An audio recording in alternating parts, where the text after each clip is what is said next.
As You Like It, by William Shakespeare. Act III. Scene 1. A room in the palace. Enter Duke Frederick, lords, and Oliver. Not to see him since? Sir, sir, that cannot be. But were I not the better part made mercy, I should not seek an absent argument of my revenge, thou present. But look to it. Find out thy brother, wheresoe'er he is. Seek him with a candle. Bring him dead or living within this 12-month, or turn thou no more to seek a living in our territory. Thy lands and all things that thou dost call thine, worth seizure, do we seize into our hands, till thou canst quit thee by thy brother's mouth of what we think against thee.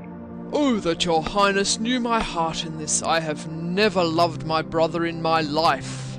More villain thou! Well, push him out of doors, and let my officers of such a nature make an extent upon his house and lands. Do this expediently, and turn him going.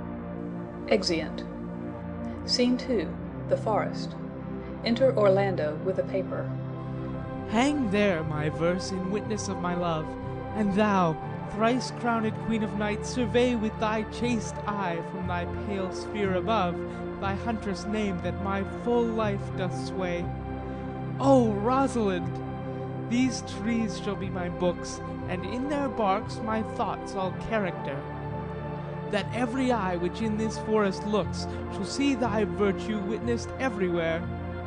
Run, run, Orlando, carve on every tree the fair, the chaste, and unexpressive she.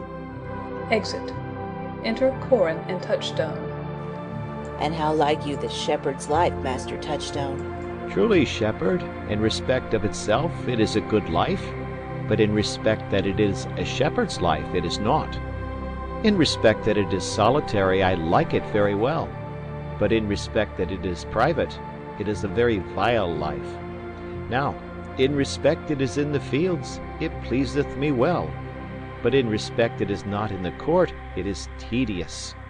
As it is a spare life, look you, it fits my humour well, but as there is no more plenty in it, it goes much against my stomach. Hast any philosophy in thee, shepherd? No more but that I know the more one sickens, the worse at ease he is, and that he that wants money, means, and content is without 3 good friends, that the property of rain is to wet, and fire to burn, that good pasture makes fat sheep, and that a great cause of the night is the lack of the sun, that he that hath learned no wit by nature nor art may complain of good breeding, or comes of a very dull kindred. Such a one is a natural philosopher. Wast ever in court, shepherd? No, truly. Then thou art damned. Nay, I hope. Truly, thou art damned like an ill-roasted egg, all on one side. For not being at court, your reason? Why, if thou never wast at court, thou never sawest good manners. If thou never sawest good manners, then thy manners must be wicked, and wickedness is sin, and sin is damnation. Thou art in a parlous state, shepherd. Not a whit, Touchstone. Those that are good manners at the court are as ridiculous in the country as the behaviour of the country is most mockable at the court. You told me you salute not at the court, but you kiss your hands. That courtesy would be uncleanly if courtiers were shepherds. Instance, briefly. Come, instance. Why, we are still handling our ewes, and their fells, you know, are greasy. Why do not your courtiers' hands sweat? And is not the grease of a mutton as wholesome as the sweat of a man? Shallow, shallow. A better instance, I say. Come. Besides, our hands are hard. Your lips will feel them the sooner. Shallow again. A more sounder instance. Come. And they are often tarred over with the sugary of our sheep. And would you have us kiss tar? The courtier's hands are perfumed with civet. Most shallow man, thou worm's meat, in respect of a good piece of flesh indeed, learn of the wise, and perpend. Civet is of a baser birth than tar, the very uncleanly flux of a cat. Mend the instance, shepherd. You have too courtly a wit for me. I'll rest. Wilt thou rest, damned? God help thee, shallow man. God makes incision in thee. Thou art raw. Sir, I am a true labourer. I earn that I eat, get that I wear. Owe no man hate, envy no man's happiness, glad of other men's good, content with my harm, and the greatest of my pride is to see my ewes graze and my lambs suck. That is another simple sin in you, to bring the ewes and the rams together and to offer to get your living by the copulation of cattle, to be bawd to a bellwether, and to betray a she-lamb of a 12-month to a crooked-pated old cuckoldy ram, out of all reasonable match. If thou beest not damned for this, the devil himself will have no shepherds. I cannot see else how thou shouldst escape. Here comes young Master Ganymede, my new mistress's brother. Enter Rosalind with a paper, reading. From the east to western end, no jewel is like Rosalind. Her worth being mounted on the wind, through all the world bears Rosalind. All the pictures fairest lined are but black to Rosalind. Let no fair be kept in mind, but the fair of Rosalind. I'll rhyme you so 8 years together, dinners and suppers and sleeping hours accepted. It is the right butterwoman's rank to market. Out, fool! For a taste, if a heart do lack a hind, let him seek out Rosalind. If the cat will after kind, so be sure will Rosalind. Winter garments must be lined, so must slender Rosalind. They that reap must sheaf and bind, then to cart with Rosalind. Sweetest nut has sourest rind, such a nut is Rosalind. She that sweetest rose will find must find love's prick and Rosalind. This is the very false gallop of verses. Why do you infect yourself with them? Peace, you dull fool. I found them on a tree. Truly, the tree yields bad fruit. I'll graft it with you, and then I shall graft it with a medlar. Then it will be the earliest fruit of the country. For you'll be rotten ere you be half ripe, and that's the right virtue of a medlar. You have said, but whether wisely or no, let the forest judge. Enter Celia with a writing. Peace, here comes my sister reading. Stand aside. Reads. Why should this a desert be? For it is unpeopled? No. Tongues I'll hang on every tree that shall civil sayings show. Some, how brief the life of man runs his erring pilgrimage, that the stretching of a span buckles in his sum of age. Some of violated vows twixt souls of friend and friend, but upon the fairest boughs, or at every sentence end, will I Rosalinda write, teaching all that read to know the quintessence of every sprite heaven would in little show. Therefore heaven nature charged that one body should be filled with all graces wide enlarged. Nature presently distilled Helen's cheek, but not her heart, Cleopatra's majesty, Atalanta's better part, sad Lucretia's modesty. Thus Rosalind of many parts by a heavenly synod was devised, of many faces, eyes, and hearts to have the touches dearest prized. Heaven would that she these gifts should have, and I to live and die her slave. Oh, most gentle pulpiter, what tedious homily of love have you wearied your parishioners withal, and never cried, "Have patience, good people." How now? Back, friends. Shepherd, go off a little. Go with him, Sarah. Come, shepherd, let us make an honourable retreat, though not with bag and baggage, yet with scrip and scrippage. Exeunt Corin and Touchstone. Didst thou hear these verses? Oh yes, I heard them all, and more too, for some of them had in them more feet than the verses would bear. That's no matter, the feet might bear the verses. Aye, but the feet were lame, and could not bear themselves without the verse, and therefore stood lamely in the verse. But didst thou hear without wondering how thy name should be hanged and carved upon these trees? I was 7 of the 9 days out of the wonder before you came, for look here what I found on a palm tree. I've never so grew rhymed since Pythagoras' time that I was an Irish rat, which I can hardly remember. Trow you who hath done this? Is it a man? And a chain that you once wore about his neck. Change you colour? I prithee who? Oh, Lord, Lord, it is a hard matter for friends to meet, but mountains may be removed with earthquakes and so encounter. Nay, but who is it? Is it possible? Nay, I prithee now, with the most petitionary vehemence, tell me who it is. Oh, wonderful, wonderful, and most wonderful, wonderful. And yet again, wonderful, and after that, out of all hooping. Good my complexion! Dost thou think, though I am caparisoned like a man, I have a doublet and hose in my disposition? 1 inch of delay more is a South Sea of discovery. I prithee, tell me who it is, quickly, and speak apace. I would thou couldst stammer, that thou mightst pour this concealed man out of thy mouth, as wine comes out of a narrow-mouthed bottle, either too much at once, or none at all. I prithee, take the cork out of thy mouth, that I may drink thy tidings. So you may put a man in your belly. Is he of God's making? What manner of man? Is his head worth a hat, or his chin worth a beard? Nay, he hath but a little beard. Why, God will send more, if the man will be thankful. Let me stay the growth of his beard, if thou delay me not the knowledge of his chin. It is young Orlando that tripped up the wrestler's heels and your heart, both in an instant. Nay, but the devil take mocking. Speak, sad brow and true maid. If faith, coz, 'tis he. Orlando. Orlando. Alas the day! What shall I do with my doublet and hose? What did he when thou saw'st him? What said he? How looked he? Wherein went he? What makes he here? Did he ask from me? Where remains he? How parted he with thee, and when shalt thou see him again? Answer me in 1 word. You must borrow me Gargantua's mouth first. 'Tis a word too great for any mouth of this age's size. To say aye and no to these particulars is more than to answer in a catechism. But doth he know that I am in this forest and in man's apparel? Looks he as freshly as he did the day he wrestled? It is as easy to count atomies as to resolve the propositions of a lover. But take a taste of my finding him, and relish it with good observance. I found him under a tree, like a dropped acorn.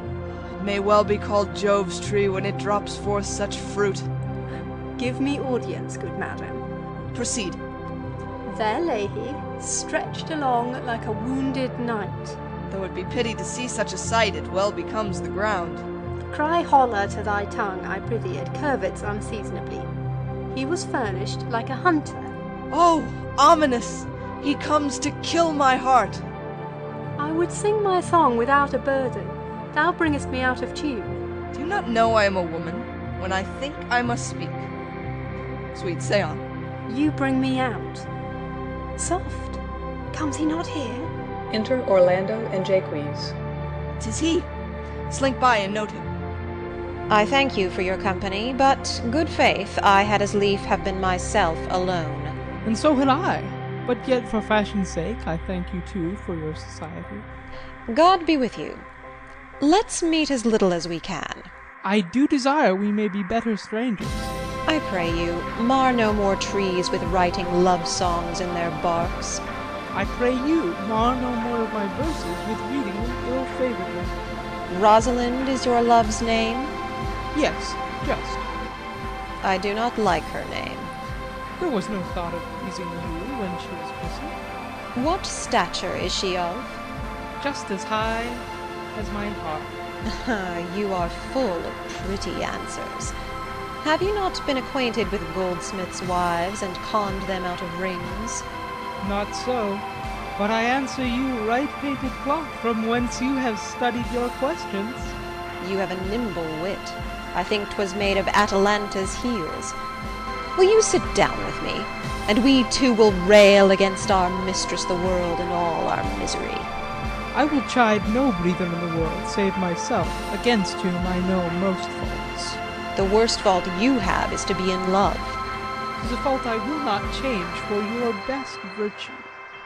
I weary of you. By my troth, I was seeking for a fool when I found you. He is drowned in the brook. Look but in, and you shall see him.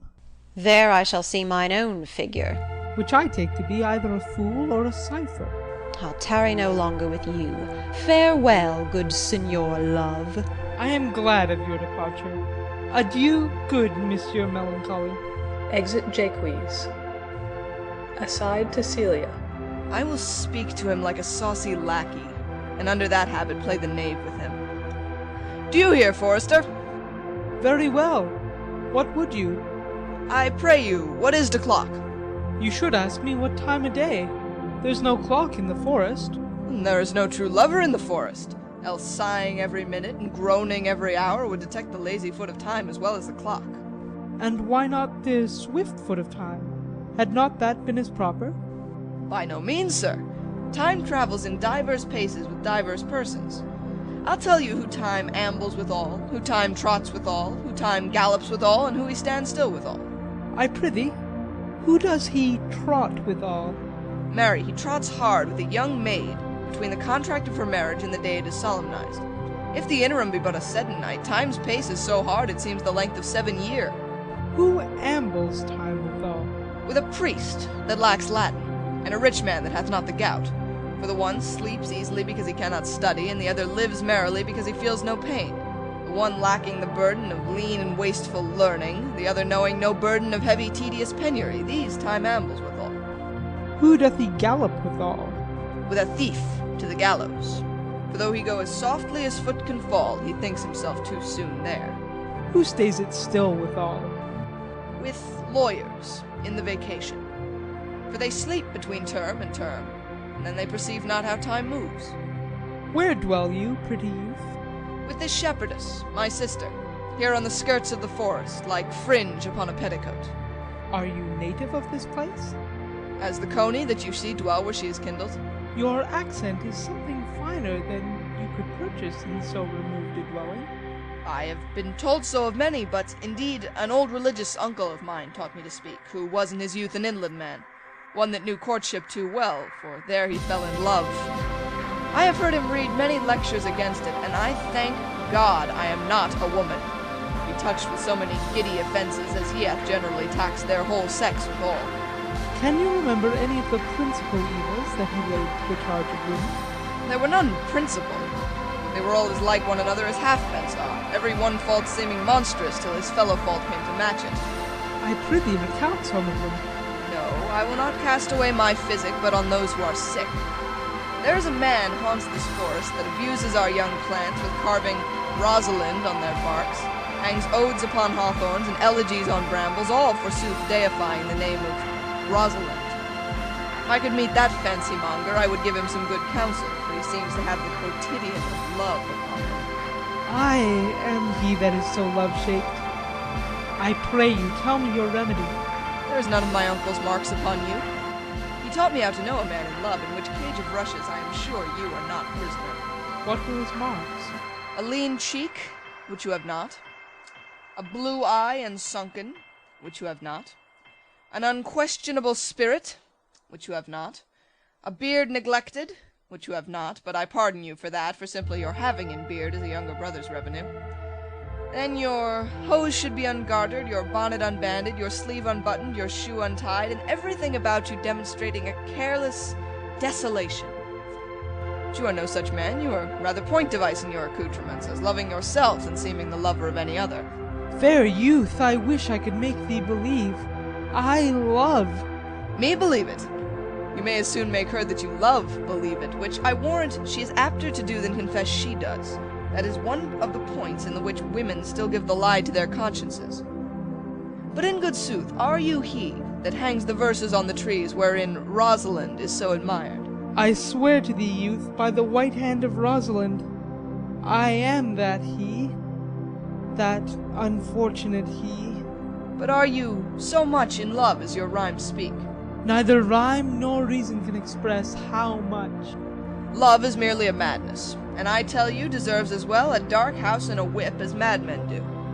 And the reason why they are not so punished and cured is that the lunacy is so ordinary that the whippers are in love too. Yet, I profess curing it by counsel. Did you ever cure any so?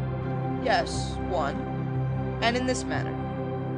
He was to imagine me his love, his mistress, and I set him every day to woo me, at which time would I, being but a moonish youth, grieve, be effeminate, changeable, longing and liking, proud, fantastical, apish, shallow, inconstant, full of tears, full of smiles, for every passion something, and for no passion truly anything, as boys and women are for the most part cattle of this colour, would now like him, now loathe him, then entertain him, then forswear him, then weep for him, then spit at him, that I drave my suitor from his mad humour of love to a living humour of madness, which was to forswear the whole stream of the world, and to live in a nook merely monastic. And thus I cured him, and this way will I take it upon me to wash your liver as clean as a sound sheep's heart, that there shall not be one spot of love in it. I would not be cured, youth. I would cure you, if you would but call me Rosalind, and come every day to my coat and woo me. Now, by the faith of my love, I will. Tell me where it is. Go with me to it, and I'll show it to you. By the way, you shall tell me where in the forest you live. Will you go? With all my heart, would you? Nay, you must call me Rosalind. Come, sister, will you go? Exeunt. Scene 3. The forest. Enter Touchstone and Audrey, Jaques behind. Come apace, good Audrey. I will fetch up your goats, Audrey. And how, Audrey? Am I the man yet? Doth my simple feature content you? Your features? Lord warrant us, what features? I am here with thee and thy goats, as the most capricious poet, honest Ovid, was among the Goths. Aside. Oh, knowledge ill inhabited, worse than Jove in a thatched house. When a man's verses cannot be understood, nor a man's good wit seconded with the forward child, understanding, it strikes a man more dead than a great reckoning in a little room. Truly, I would the gods had made thee poetical. I do not know what poetical is. Is it honest in deed and word? Is it a true thing? No, truly, for the truest poetry is the most feigning, and lovers are given to poetry, and what they swear in poetry may be said as lovers they do feign. Do you wish then that the gods had made me poetical? I do, truly, for thou swearest to me thou art honest. Now, if thou wert a poet, I might have some hope thou didst feign.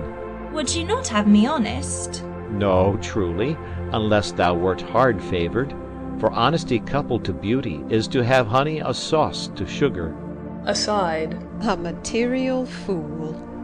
Well, I am not fair, and therefore I pray the gods make me honest. Truly, and to cast away honesty upon a foul slut were to put good meat into an unclean dish. I am not a slut, though I thank the gods I am foul. Well, praised be the gods for thy foulness. Sluttishness may come hereafter. But be it as it may be, I will marry thee. And to that end I have been with Sir Oliver Martext, the vicar of the next village, who hath promised to meet me in this place of the forest and to couple us. Aside. I would fain see this meeting. Well, the gods give us joy. Amen. A man may, if he were of a fearful heart, stagger in this attempt, for here we have no temple but the wood, no assembly but horn beasts. But what though? Courage! As horns are odious, they are necessary. It is said, many a man knows no end of his goods right. Many a man has good horns, and knows no end of them. Well, that is the dowry of his wife. 'Tis none of his own getting. Horns? Even so. Poor men alone? No, no, the noblest deer hath them as huge as the rascal. Is the single man therefore blessed? No. As a walled town is more worthier than a village, so is the forehead of a married man more honourable than the bare brow of a bachelor. And by how much defence is better than no skill, by so much is a horn more precious than to want. Here comes Sir Oliver. Enter Sir Oliver Martext. Sir Oliver Martext, you are well met. Will you dispatch us here under this tree, or shall we go with you to your chapel? Is there none here to give the woman? I will not take her on gift of any man. Truly, she must be given, or the marriage is not lawful. Advancing. Proceed, proceed, I'll give her. Good even, good master, what do you call it? How do you, sir? You are very well met. God ill you for your last company. I am very glad to see you. Even a toy in hand here, sir. Nay, pray be covered. Will you be married, Motley? As the ox hath his bow, sir, the horse his curb, and the falcon her bells, so man hath his desires, and as pigeons bill, so wedlock would be nibbling. And will you, being a man of your breeding, be married under a bush like a beggar? get you to church, and have a good priest that can tell you what marriage is. This fellow will but join you together as they join wainscot. Then one of you will prove a shrunk panel, and, like green timber, warp. Aside. I am not in the mind, but I were better to be married of him than of another. For he is not like to marry me well, and not being well married, it will be a good excuse for me hereafter to leave my wife. Go thou with me, and let me counsel thee.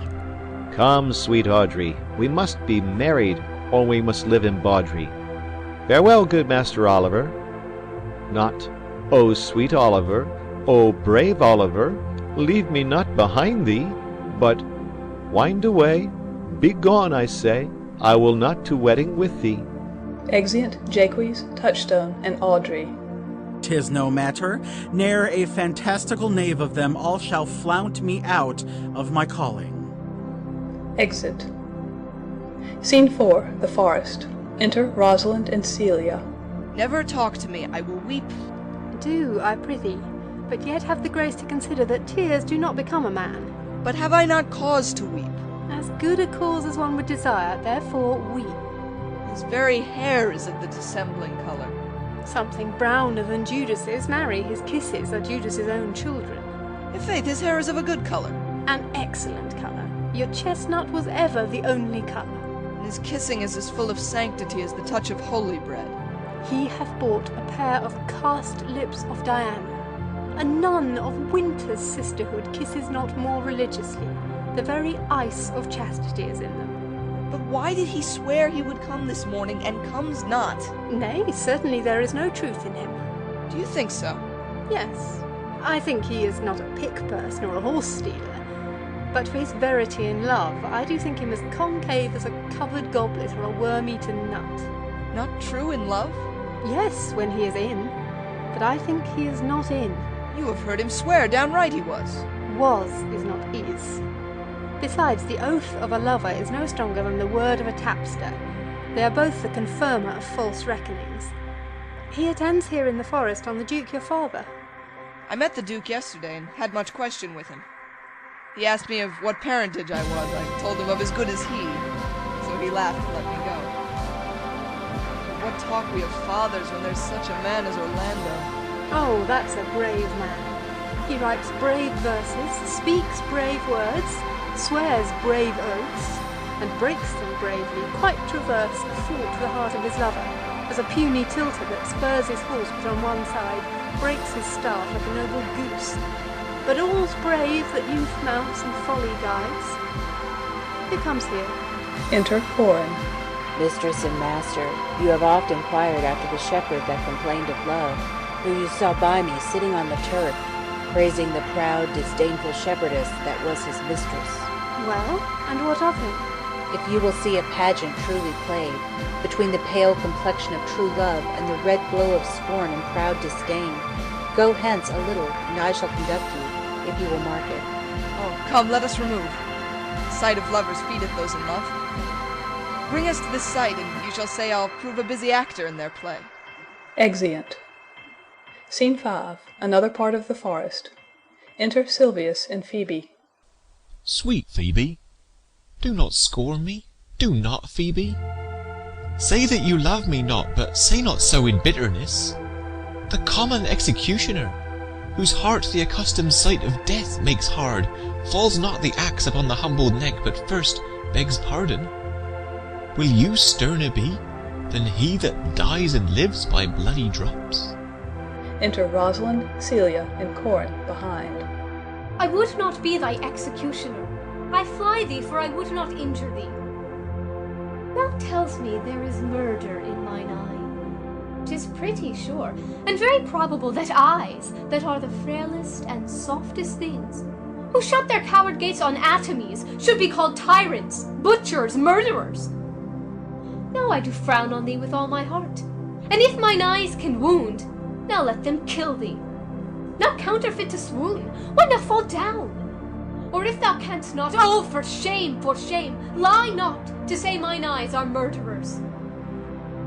Now show the wound mine eye hath made in thee. Scratch thee but with a pin, and there remains some scar of it. Lean but upon a rush, the cicatrice and capable impressure thy palm some moment keeps. But now mine eyes, which I have darted at thee, hurt thee not. Nor I am sure there is no force in eyes that can do hurt. Oh dear Phoebe, if ever, as that ever may be near, you meet in some fresh cheek the power of fancy, then shall you know the wounds invisible that love's keen arrows make. But till that time, come not thou near me, and when that time comes, afflict me with thy mocks, pity me not, as till that time I shall not pity thee. And why, I pray you? Who might be your mother, that you insult, exult, and all at once over the wretched? What, though you have no beauty, as by my faith I see no more in you than without candle may go dark to bed, must you be therefore proud and pitiless? Why, what means this? Why do you look on me? I see no more in you than in the ordinary of nature's sail work. Odds my little life, I think she means to tangle my eyes, too. No, faith, proud mistress, hope not after it. 'Tis not your inky brows, your black silk hair, your bugle eyeballs, nor your cheek of cream that can entame my spirits to your worship. Foolish shepherd, wherefore do you follow her, like foggy south, puffing with wind and rain? You are 1,000 times a properer man than she a woman. It is such fools as you that make this world full of ill-favored children. 'Tis not her glass, but you that flatters her. And out of you she sees herself more proper than any of her lineaments would show her. But, mistress, know yourself. Down on your knees and thank heaven, fasting for a good man's love. For I must tell you friendly in your ear, sell when you can. You are not for all markets. Cry the man mercy, love him, take his offer. Foul is most foul, being foul to be a scoffer. So take her to thee, shepherd. Fare you well. Sweet youth, I pray you, chide a year together. I had rather hear you chide than this man woo. He's fallen in love with your foulness, and she'll fall in love with my anger. If it be so, as fast as she answers thee with frowning looks, I'll sauce her with bitter words. Why look you so upon me? For no ill will I bear you. I pray you, do not fall in love with me, for I am falser than vows made in wine. Besides, I like you not. If you will know my house, 'tis at the Tuft of Olives here hard by. Will you go, sister? Shepherd, ply her hard. Come, sister. Shepherdess, look on him better, and be not proud. Though all the world could see, none could be so abused in sight as he. Come, to our flock. Exeunt Rosalind, Celia, and Corin. Dead shepherd, now I find thy saw of might. Whoever loved that loved not at first sight. Sweet Phoebe? What sayst thou, Silvius? Sweet Phoebe, pity me. Why, I am sorry for thee, gentle Silvius. Wherever sorrow is, relief would be. If you do sorrow at my grief in love, by giving love, your sorrow and my grief were both extermined. Thou hast my love, is not that neighbourly? I would have you. Why, that were covetousness. Silvius, the time was that I hated thee, and yet it is not that I bear thee love. But since that thou canst talk of love so well, thy company, which was irksome to me, I will endure, and I'll employ thee too. But do not look for further recompense than thine own gladness that thou art employed. So holy and so perfect is my love, and I in such a poverty of grace, that I shall think it a most plenteous crop to glean the broken ears after the man that the main harvest reaps, loose now and then a scattered smile, and that I'll live upon. Knowest now the youth that spoke to me erewhile? Not very well, but I have met him oft, and he hath bought the cottage and the bounds that the old Carlet once was master of. Think not I love him, though I ask for him. 'Tis but a peevish boy, yet he talks well. But what care I for words? Yet words do well, when he that speaks them pleases those that hear. It is a pretty youth, not very pretty, but sure he's proud, and yet his pride becomes him. He'll make a proper man. The best thing in him is his complexion, and faster than his tongue did make offence, his eye did heal it up. He's not very tall, yet for his years he's tall. leg is but so-so, and yet 'tis well. There was a pretty redness in his lip, a little riper and more lusty red than that mixed in his cheek. 'Twas just the difference between the constant red and mingled damask.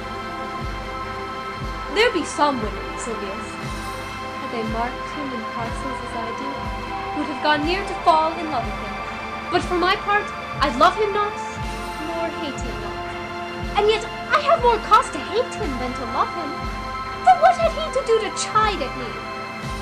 You said mine eyes were black, and my hair black, and now I am remembered, scorned at me. I marvel why I answered not again. But that's all one. Omittance is no quittance. I'll write to him a very taunting letter, and thou shalt bear it. Wilt thou, Silvius? Phoebe, with all my heart. I'll write it straight. The matter's in my head and in my heart. I will be bitter with him.